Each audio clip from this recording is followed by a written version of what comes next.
사람이 살아가면서 그 누구의 신체적인 단점이나 가정적인 아픔, 혹은 그분이 재정적으로 건강적으로 부족한 면을 가지고 회중을 웃기려고 하는 것은 좋은 성품은 아닌 것 같습니다. 누구의 약점을 가지고 다른 사람을 웃기려고 하는 것은 가학심리라고 합니다. 거기까지는 안 되겠지만은 이러한 것들이 자꾸 반복되어지면 우리들에게는 성격 장애 초기 증세도 나타날 수 있다는 것입니다. 근데 생각보다 교인들 가운데는 너무 친하기 때문에, 또 가족들끼리 정말 팬티바람으로 앉아 있을 수 있을 정도로 자유로운 가정에서 우리는 때로는 상대방의 마음에 상처를 줄 수 있는 말을 할 수가 있습니다. 야, 그만 먹어. 그만 좀 살 좀 쪄. 다이어트 좀 해.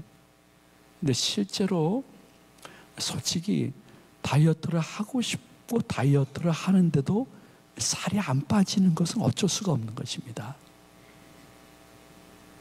때로는 나는 물만 먹어도 살이 찐다는 사람들이 있습니다. 근데 그건 조금 거짓말 같습니다. 어떻게 물만 먹는 살이 찔까? 그런 생각이 있습니다.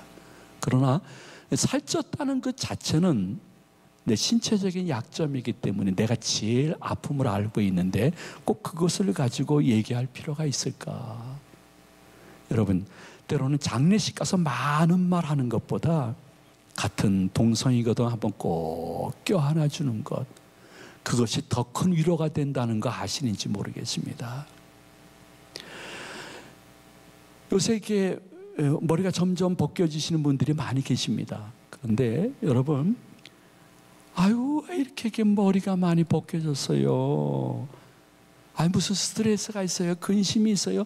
그 근심을 다 주님께 맡기고 기도하게 되어지면 머리카락도 새로 날 텐데, 얘기하는 것이 그를 위하는 것 같지만은 절대 그렇지 않는 것 같습니다. 솔직히 머리카락이 지금 많이 빠지는 것이 믿음이 없어서인지 스트레스 때문인지 아니면 유전적인 것인지 누가 알겠습니까? 그런데 우리는 단정져서 한번 딱 하고 얘기한 그것이 그에게 더 큰 아픔과 좀 할 수 있거든, 만나고 싶지 않다 하는 마음이 들 수 있는 인간관계의 긍정적인 요소는 아닌 것 같습니다. 특별히 저는 이게 교회를 이렇게 섬기면서 느끼는 것이 무엇이냐 하면, 왜 이렇게 나이보다 점점 더 늙어가요? 이렇게 말하시는 분 계시는데, 나이보다 자기가 더 늙어 보이는 것은 매일 자기 얼굴을 거울로 보는 본인이 제일 잘 알고 있습니다. 근데 굳이 확인 사살할 필요 없습니다. 나이보다 젊어 보인다는 것을 그 남녀노소 누구나 막론하고 제일 좋아하는 단어입니다. 이 좋은 단어를 쓰지 못하고 나는 항상 이 부정적인 단어만 쓸까? 나는 왜 이렇게 말의 기술이 없을까? 내 남편에게, 심지어 내 아내에게, 교회 여집사님, 권사님에게는 그렇게 잘해주고 좋은 말을 하는데, 우리 원로 목사님이 제일 싫어하시는 말씀이 있었습니다. 제가 제일 가까이 있어서 잘 압니다. 지나가는 권사님들이 오랜만에 오신 원로 목사님부터 세상에 어떻게 이렇게 늙으셨어요? 이런 거 지나가요. 그런 그렇게 항상 밝게 웃으시는 우리 목사님이 잠시 웃지 않으시고 침묵으로 그냥 쓱 지나가는 권사님을 바라보고 있었던 장면이 지금도 제 눈에 생생하게 기억이 되어 있습니다. 여러분, 그것이 가족이든지 교인이든지 교회 밖에 누구든지 할 수 있거든, 나이보다 더 젊어 보인다고 말하는 것이 돈 들지 않고 여러분 인생 사는데 성공할 수 있는 또 하나의 팁이라고 볼 수가 있습니다. 그리고 여러분, 이 교회 생활을 할 때에 너무 순수해도 안 됩니다. 이런 것입니다. 어떤 분이 이렇게 머리를 새롭게 하고 왔는데 가깝다는 집사님께 아이고 제가 머리 새롭게 했는데 제 얼굴에 안 맞죠? 그런데 네. 그러면 그래. 이게 너무 순수한 겁니다. 그 대답을 원해서 솔직히 질문한 것은 아니거든요. 특히 이렇게 봄철이 이제 다가오는데 봄철 됐을 때 여러분 마음속에 정말 기억해야 될 것이 있습니다. 봄철 되면 남자뿐만 아니라 여자분들이 굉장히 좀 밝은 색깔로 옷을 입고 교회에 올 수 있습니다.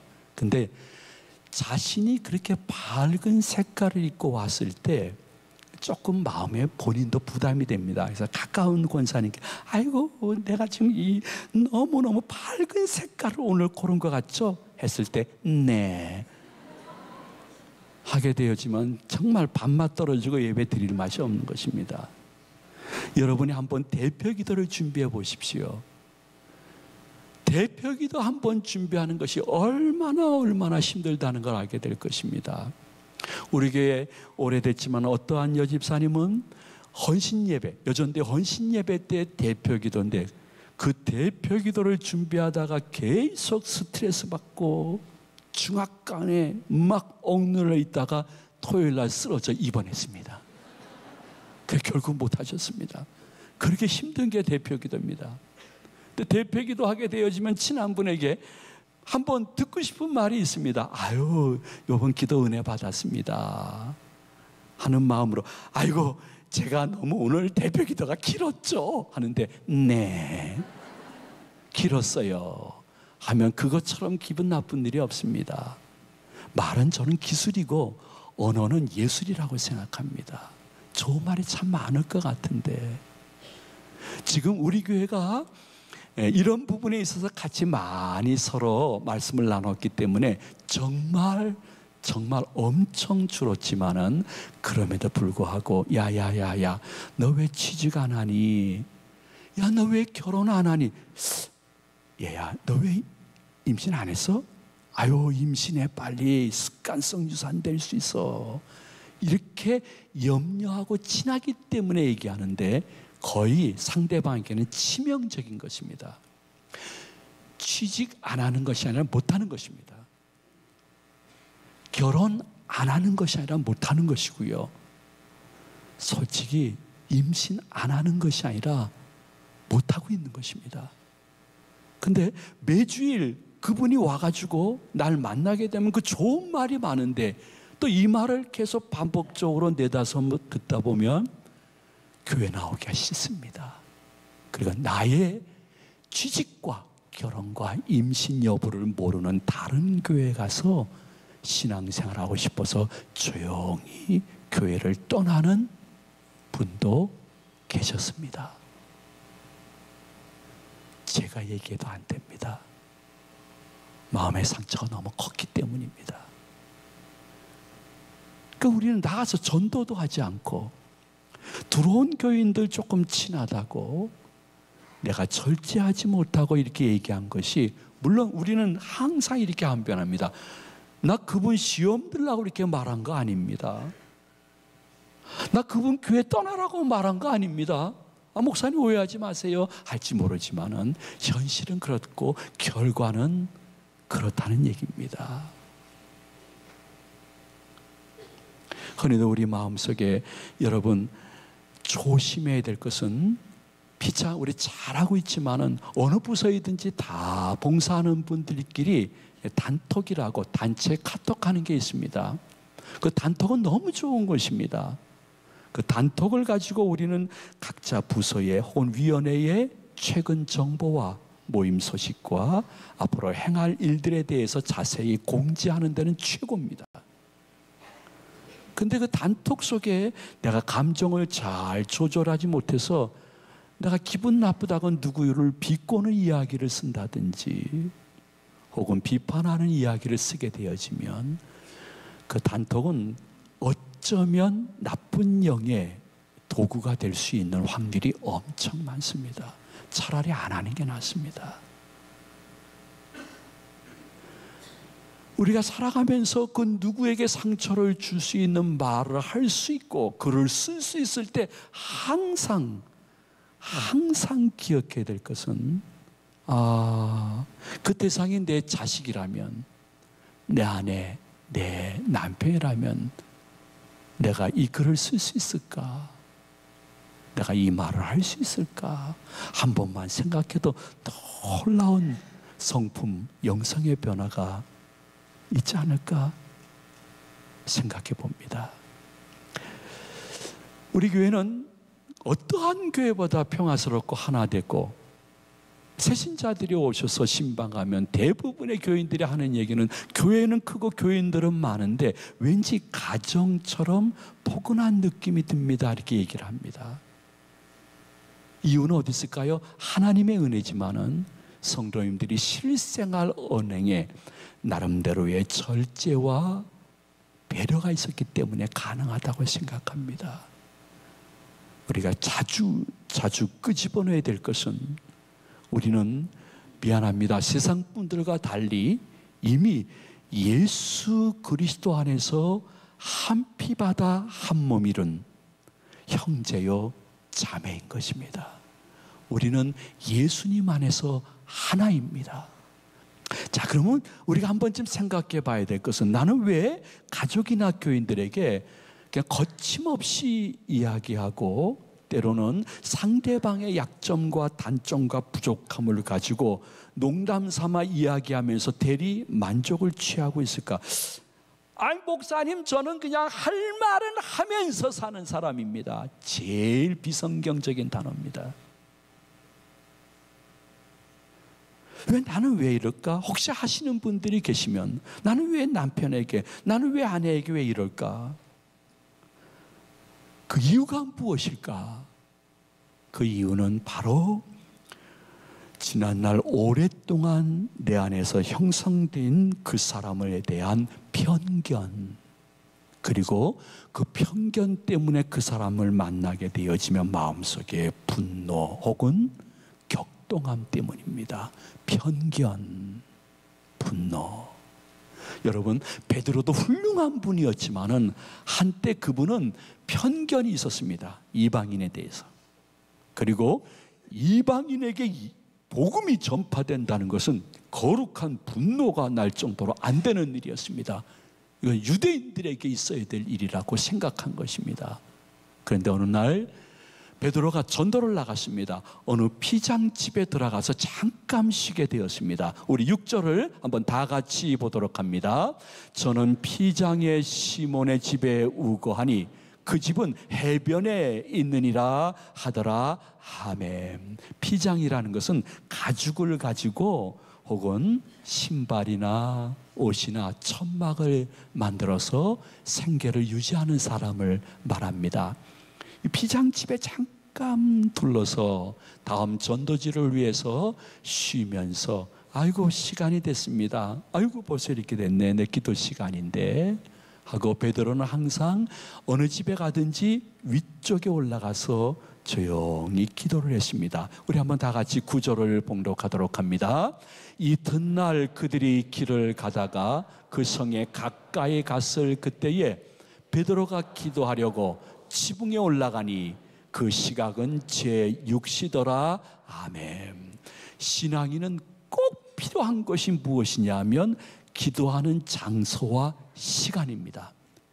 이거 놓치면 아주 내 겨자씨만한 믿음이라도 완전히 세상과 사단에게 뺏긴 내 헐벗은 모습을 보게 될 것입니다.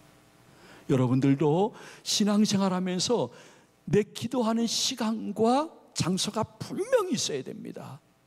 베드로가 똑같은 의와 성정이 같은 사람이었는데 하나님께 쓰임받고 오래 그분의 은혜를 받았던 원인은 바로 기도하는 장소와 시간이 있었기 때문인 것입니다. 근데 그날따라 성경이 완성되기 전이기 때문에 가끔 하나님이 환상 중에 자신의 뜻을 알려주셨는데 베드로가 기도하던 중에 환상을 보게 됩니다. 우리 다 같이 10절을 봉독하도록 합니다. 시장하여 먹고자 하매 사람이 준비할 때에 비몽사몽간에 성령 하나님이 그에게 환상을 보여줬습니다. 그 환상이 무엇이냐 하면 하늘이 열리더니요, 아이, 속되고 깨끗하지 못한 짐승들이 보자기 같은 큰 그릇 내 귀에 이렇게 메어가지고 땅으로 내려오는 그러한 환상이었습니다. 아, 저 속되고 더러운 것이 하늘에서부터 내려오네. 이건 뭐야? 하는데 아버지 하나님께서 야야야야, 이 속되고 더러운 것이지만 네가 잡아먹어라, 이렇게 말씀하시는 거예요. 잡아먹어라. 이 환상을 주신 하나님의 뜻을 베드로는 알았습니다. 왜냐하면 이방인 고넬료가 보낸 신하들을 보아서 그 신하들이 하는 얘기가 비록 우리가 이방인이지만 와서 신방도 해주고 말씀도 전해줄 수 있을까요? 이것을 알았던 베드로는 가기 싫었습니다. 베드로는 예수 믿고 하나님의 자녀가 되었지만은 아직 혈통적으로 유대인이 다른 민족보다 우월하다는 의식이 남아 있었기 때문입니다. 편견입니다. 근데 남아 있었습니다. 근데 하나님, 제가 저 이방인 고넬료의 집에 제가 왜 가야 됩니까? 마음에 분이 나는 것입니다. 저 가기 싫습니다. 저는 유대인의 사도로 부름을 받은 것이지 이방인을 위해서 복음을 전하려고 한 것은 아닌데요. 저 안 갈랍니다. 아버지 하나님 환상 중에 다시 말씀하십니다. 가라면 가, 잡아먹으라면 먹어. 내가 말하는데 네가 속되고 속되지 않고 네가 깨끗하고 깨끗하지 않다 판단할 자가 아니야. 판단은 내가 하는 거야. 그냥 가라면 가, 말씀하십니다. 주님께서 이러한 말씀을 주시는 것은 저를 통해서 우리 교회의 견고함이 흔들리지 아니하고 주 안에서 아름다운 모습이 지속되어지는 것이 결국은 배교하지 않는 한은 교회를 떠나지 않을 것인데 행복한 교회 생활을 피차간에 만드는데 좋은 요소가 되기 때문에 말씀을 드리는 것입니다. 말씀을 마치도록 합니다. 보세요. 3번이나 환상을 받았던 베드로는 편견을 버렸습니다. 그리고 분노를 버리고 제가 한때 잘못했네요. 미안해요. 내 남편에게, 내 아내에게, 그 교인에게 편견이 있었네요. 제가 먼저 찾아갈게요. 고넬료의 집에 베드로가 먼저 찾아갑니다. 그리고 아이고, 고넬료가 인사하니까 아니라고 하면서 베드로가 배려하는 마음으로 그 방에 들어가서 복음을 전해서 그 가족뿐만이 아니라 주위 친구들도 그날 밤 전체가 세례받고 그리스도의 제자가 되는 장면이 사도행전에 기록되어 있습니다. 편견을 버리고 배려를, 분노를 버리고 이해를, 내 가까운 사람에게부터 할 수 있는 것이 방언, 예언, 입신, 영분별의 은사를 받는 것보다 얼마나 소중하다는 것을 생각하는 좋은 주일 아침이 되었으면 좋겠습니다. 여러분 혹시 일본 가서 온천 가보신 분들 계실 것입니다. 손들라고 하지는 않겠습니다. 일본 가면요, 온천 들어가면 한국 사람, 일본 사람이 확연하게 구분이 됩니다. 한국 사람들은 목욕탕 들어오면 다 벌거벗고 이렇게 들어갑니다. 근데 일본 사람은 같은 남자인데도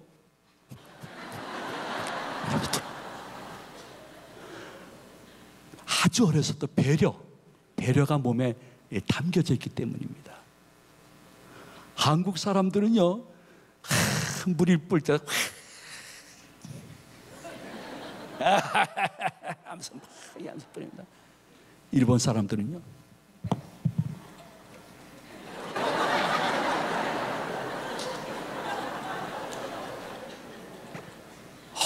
얼마나 예의 있게 뿌리는지 모릅니다. 다른 사람들에 대한 배려입니다. 배려. 그리고 우리 한국 여행객들은 뭐 온천에 들어가면 다 큰 물속에 들어갈 때 좋다. 하나 둘 셋 넷 둘 셋 넷 소리. 일본 사람들은요 조용히 들어와가지고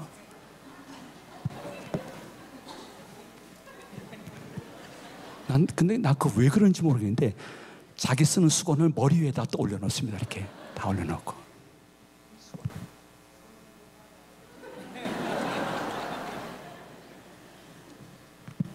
다른 사람하고도 이렇게 눈을 마주치지 않으려고 노력을 합니다. 유심히 봤습니다. 정말 유심히 봤습니다. 그러면서 이게 왜 저럴까 했더니 가이드가 그러는 겁니다. 상대방에 대한 배려가 어려서부터 몸에 배었기 때문입니다. 그래서 일본의 질서는 세계 어떠한 사람도 따라갈 수 없습니다. 제가 친일파 아닙니다. 나 친일파 아니에요. 제가 말씀드리려고 하는 것은 여러분 솔직히 제가 저를 다 드러낼게요. 저는요 이 교회에서 태어나서 목사가 된 사람입니다. 이건 목회 치명적인 아픔입니다. 저 공부 잘한 편에 속하지 않습니다. 지지리도 좀 공부 못하는 사람이었습니다.